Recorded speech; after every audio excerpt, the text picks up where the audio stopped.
hefyd yn bathu iaith ac yn chwarae â seiniau ac ystyr.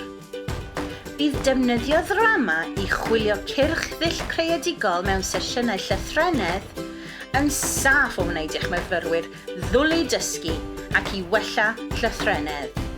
Mae gwneud iaith yn gorfforol yn gallu helpu i feithrin deall a geirfa. 3, 2, 1, colossal! As big as you can be. Felly cael eich myfyrwyr i fod yn y gair. 3, 2, 1, go! Cyflwynwch thema, llyfr neu ddrama fel Romeo a Juliet a'i chael nhw i weithio ar eu pennau hunain. And let's see some of the servants working in the castle. There's so many servants have to keep that castle working. Ac wedyn yn grŵp cyfan cyflwynau un person ar y tro ei gair, gan ddefnyddio sgiliau actio i gorffori'r air. Mae'r person nesaf yn derbyn beth sydd eisoes wedi'i gynnig ac yn ei ddefnyddio fel sylfaen i'w ddatblygu. Wedyn gallwch ofyn iddyn nhw creu'n gorfforol y golygfeydd, lleoliadau neu agweddau allweddol ar y stori maen nhw'n mynd i ysgrifennu. What a fantastic shape. This looks like a Lamborghini. What's this bit here? The wheels. That's amazing. What a fantastic car.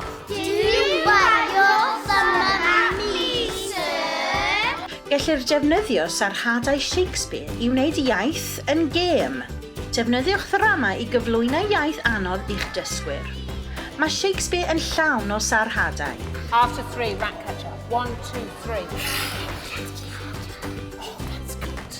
Defnyddiwch ddrama i gyflwyno iaith anodd i'ch dysgwyr. Mae Shakespeare yn llawn o sarhadau.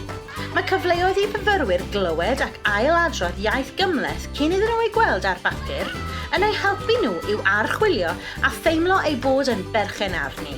Gallwch archwilio unrhyw destun yn y dull yma, gyda'r athrawon ei ddweud a'r disgyblion yn ei ailadrodd. Disobedient wretch. Disobedient wretch! Rhowch cais wedyn ar gornest eiriau, sydd yr un fath â gornest dawnsio ond gydag iaith. Mae drama'n declyn hawdd ei ddefnyddio i godi safonau llythrennedd. Bydd gwneud iaith yn gorfforol a'i gwneud yn gêm yn estyn geirfa eich dysgwyr ac yn helpu i ddatblygu sgiliau, sgrifennu a threfnu. Defnyddiwch ddrama i fywiogi iaith.